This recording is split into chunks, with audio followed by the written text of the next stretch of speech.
కేంద్ర మంత్రి బండి సంజయ్ దేశ్ముఖ్ లాగా వ్యవహరిస్తున్నారని విమర్శించారు PCC chief Mahesh Kumar Goud. Bandi Sanjay BC అయి ఉండి కూడా బీసీ రిజర్వేషన్ కోసం అరవింద్ లక్ష్మణ్ లాంటి వాళ్లను అడగకపోవడం శోచనీయమన్నారు. బీజేపీ నేతలు తెలంగాణలో పెద్ద ఎత్తున దొంగ ఓట్లు నమోదు చేయించినట్లు అనుమానాలున్నాయన్నారు.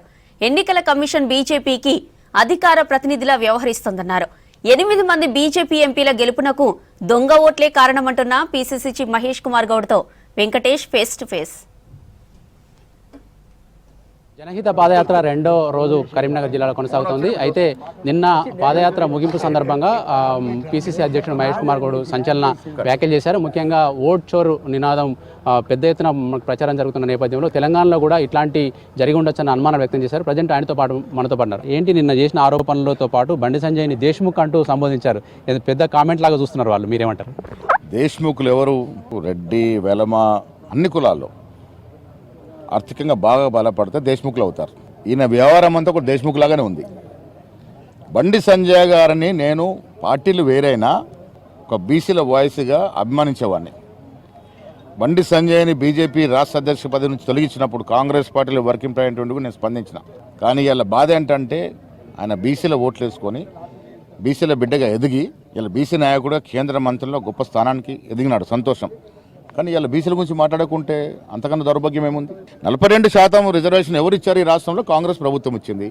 ఎవరు కాంగ్రెస్ ప్రభుత్వానికి నాయకత్వం వస్తారు? ఒక రెడ్డి, రేవంత్ రెడ్డి గారు నాయకత్వం వహిస్తున్నాడు. అలాంటి రేవంత్ రెడ్డి గారే రాహుల్ గాంధీ ఆకాంక్షను పూర్తి చేసే దశగా కుల సర్వే చేసి ఈ రాష్ట్రంలో 57% బీసీలు ఉన్నారని ఒక నిరూపణ చేసి 2 చట్టాలు, స్థానిక సంస్థలు 42% ఇస్తూ, అదేవిధంగా విద్యా ఉపాధి 42% 2 చట్టాలు చేసి మేము గవర్నర్ పంపితే కేంద్రానికి రాష్ట్రపతి పంపినాడు. ఎందుకు పెండింగ్లో ఉన్నాయి అవి? ఈ 4 నెలల నుంచి పెండింగ్గా ఉంటే ఒక్కరోజు మాట్లాడకపోతే నువ్వు మరి నువ్వు దేశ్ముఖ్ కాకుండా బీసీ ఎట్లా అవుతావు?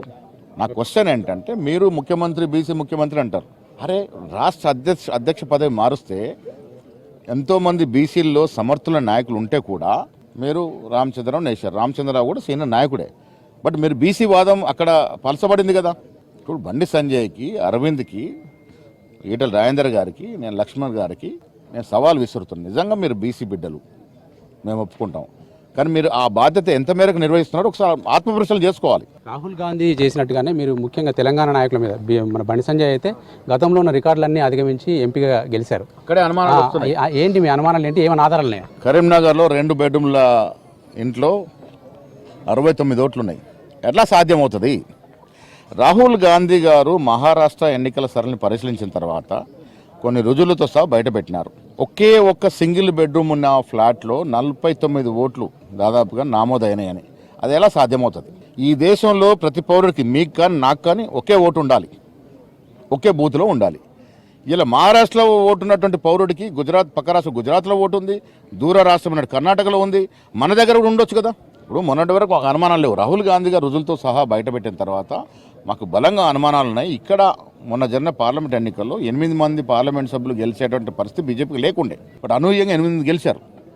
బండి సంజయ్ మంచి మేడతో గెలిచాడు. ఇక్కడ అనుమానాలు బలపడుతున్నాయి. మాకు ఇప్పటికి కూడా నేను చేసిన ఆరోపణ కట్టుబడి ఉన్న ఎలక్షన్ కమిషన్ ఆఫ్ ఇండియా నిజాయితీగా, నిష్పక్షపాతంగా ఎంక్వైరీ చేస్తే ఈ 8 మంది గెలిచిన ఎంపీలు గెలిచిన చోట చాలా చోట అవకాశాలు జరిగి ఉండొచ్చు అనేది అనుమానాలు నివృత్తి అవుతాయి. మీరు అనుమానాలు వ్యక్తం చేస్తున్నారు, ఆరోపణలు చేస్తున్నారు. వీటిని నివృత్తి చేసుకోవడానికి మీరు నెక్స్ట్ ప్రయత్నం ఏం చేయబోతున్నారు? ఎలక్షన్ కమిషన్ ఆఫ్ ఇండియాకు లెటర్ రాస్తాము. కానీ ఇక్కడే అసలు గోలుమాలు ఎలక్షన్ కమిషన్ ఆఫ్ ఇండియా ఇలా ఆ పేరు రాగానే మనకు గుర్తొచ్చేది నిష్ణార్థులైనటువంటి నిజాయితీ పరులు, టిఎన్ శేషన్, లింగ్డో పేర్లు గుర్తొస్తాయి. కానీ దురదృష్టం ఏంటంటే ఎలక్షన్ కమిషన్ ఆఫ్ ఇండియా కమిషనర్లు బీజేపీ అధికార ప్రతినిధులుగా మాట్లాడుతూ ఉన్నారు. మహారాష్ట్రలో రాహుల్ గాంధీ గారు రుజువులతో సహా నిరూపిస్తే మీరు వాటికి సరైన జవాబులు చెప్పాల్సింది పోయి రాహుల్ గాంధీ మీద ఆరోపణలు చేస్తూ ఉన్నారు. ఇది 2 రకాల ఓట్ల చోరీ. ఒక చోటేమో తన అనుకూలమైన ఓట్లకి నమోదు చేయించుకున్నారు అత్యధిక సంఖ్యలో. మహారాష్ట్రలో 6-7 నెలల వ్యవధిలో 1 కోటి ఓట్లు పెరిగినాయి. ఇది సాధ్యమవుతుందా? మహారాష్ట్ర నాకు తెలిసి 6-7 కోట్లు పాపులేషన్ ఉండొచ్చు. 20% జంప్ ఎట్లా వస్తుంది? పోనీ అసెంబ్లీ ఎన్నికల్లో మేము మంచి మెజారిటీ గెలిచినట్టు మేము, పార్లమెంట్ వచ్చేసరికి మీకు ఎట్లా మెజారిటీ వస్తుంది? ఈ 1 కోటి ఓట్లు ఎక్కడి? ఆ రాష్ట్రంలో అంత ఓట్లు ఎక్కడికి వెళ్ళి వచ్చినాయి? అంటే పక్క రాష్ట్రాల నుంచి మీరు ఇంపోర్ట్ చేసుకున్నారు. అంటే ఈ ఇంపోర్ట్ ప్రక్రియ, ఎక్స్పోర్ట్ ప్రక్రియ ప్రతి చోట జరిగింది. సో తెలంగాణ కూడా జరిగి ఉండొచ్చు. నాకు బలంగా అనుమానం. ఎందుకంటే మా నిజామాబాద్లో పట్టణంలో నేను ఎక్కడి నుంచి అయితే రిప్రజెంట్ చేస్తానో అక్కడ చుట్టుపక్కల ప్రాంతాలైనటువంటి మహారాష్ట్ర గ్రామాల నుంచి దేగులూరు కావచ్చు, చిందూరు కావచ్చు, నర్సింగ్ నాయగం, నాందేడ్ నుంచి వచ్చి ఓటర్లు నిజామాబాద్లో నమోదు చేసుకున్నారు. మాధురు అత్యధిక సంఖ్య ఓట్లు నమోదైనాయి. ఉన్న ఫలంగా అత్యధిక సంఖ్యలో బీజేపీ కార్పొరేట్ గెలిచారు. మరి ఆ ఓట్లు అరవింద్ గెలుపు కూడా కారణం ఉండొచ్చు కదా. అందుకే నిష్పక్షపాతంగా ఎంక్వైరీ చేస్తే ఈ మోసం అంతా బయటపడుతుంది. ఇప్పుడు మోడీకి, అమిత్ షాకి మూడోసారి అధికారం రావాలన్న ఒక అధికార దాహంతో ఈ ఓట్ల దొంగిలింపు ప్రక్రియ పాల్గొన్నారు. మరో చోట బీహార్లో మన ఓట్లు కావాలనుకున్నటువంటి ఎస్సీ, ఎస్టీ, బీసీ, మైనార్టీల ఓట్లు తొలగిస్తూ ఉన్నారు. కారణం ఏంటి? ఈ ఓట్లు మనకు పడేయని. ఇంత దొంగిలింపు ప్రక్రియ జరుగుతూ ఉంది కాబట్టి రాహుల్ గాంధీ యాత్ర చేస్తున్నారు. వేల సంఖ్యలో, లక్షల సంఖ్యలో పాల్గొంటూ ఉన్నారు. దాని అర్థం ఏంటంటే ప్రజలు నమ్ముతా ఉన్నారు ఈ ఓటు దొంగిలింపు ప్రక్రియని. అన్యాయం జరుగుతుంది ఈ దేశంలో, ప్రజాస్వామ్యం కూని అవుతుంది నమ్ముతున్నారు కాబట్టి వారంటే నడుస్తూ ఉన్నారు. 60 లక్షల ఓట్లు తీసేస్తే మళ్ళీ నామోదు చేయడం సుప్రీంకోర్టు మొట్టికాయ వేసింది. దాని అర్థమైంది ఎలక్షన్ కమిషన్ ఆఫ్ ఇండియా అవకతవకలు పాల్పడదని అర్థమైంది కదా, చెప్పకనే చెప్పింది కదా. అందుకే మాకు అనుమానాలనే తెలంగాణలో కూడా అలాంటి ప్రక్రియ జరిగిండొచ్చు. మీరు అధికార పార్టీ రాష్ట్ర అధ్యక్షునిగా ఉన్నారు. అట్లాంటి వారు మీరు చాలా అనుమానాలు, ఆరోపణలు వ్యక్తం చేస్తున్నారు. మరి ఇవే ఓటర్ జాబితాతో రేపు జూబ్లీహిల్స్ ఎలక్షన్స్ పోవాల్సి ఉంటుంది, తర్వాత పంచాయతీ, మున్సిపల్ ఎలక్షన్స్ ఉన్నాయి. అవే ఓటర్ జాబితా కంటిన్యూ అవుతుంది, కొత్తగా చేరడం తప్ప. వాటి మీద మీ అనుమానాలు?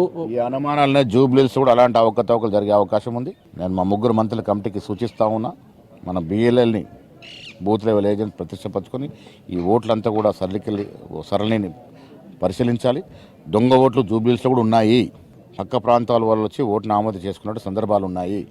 వాటన్ని తొలగిస్తే తప్ప సజావుగా ఎన్నిక జరగదు, నిజాయితీగా ఎన్నిక జరగదు. కాబట్టి అప్రమత్తంగా ఉండాలని మా వాళ్ళకి సూచిస్తా ఉన్నాం. ఈ దొంగలి ప్రక్రియ జరిగిందని అనుమానాలు ఉన్నాయి కాబట్టి ఎలక్షన్ కమిషన్ ఆఫ్ ఇండియాకి లెటర్ రాస్తాం. ఓవరాల్గా తెలంగాణలో కూడా దొంగ ఓట్లు పెద్ద ఎత్తున నమోదయ్యన్న ఆరోపణలను, అనుమానాలను మహేష్ గౌడ్ వ్యక్తం చేస్తున్నారు. ముఖ్యంగా బీజేపీ ఎంపీలు గెలవడం వెనుక ఈ దొంగ ఓట్లే కారణం అనేది కూడా ఆయన ప్రధానంగా ఆరోపిస్తున్నారు. కాబట్టి వెంటనే ఎలక్షన్ కమిషన్ దీని మీద జోక్యం చేసుకొని మొత్తం ఓటర్ జాబితాను చెక్ చేయాల్సిన అవసరాన్ని ఆయన గుర్తు చేస్తా ఉన్నారు.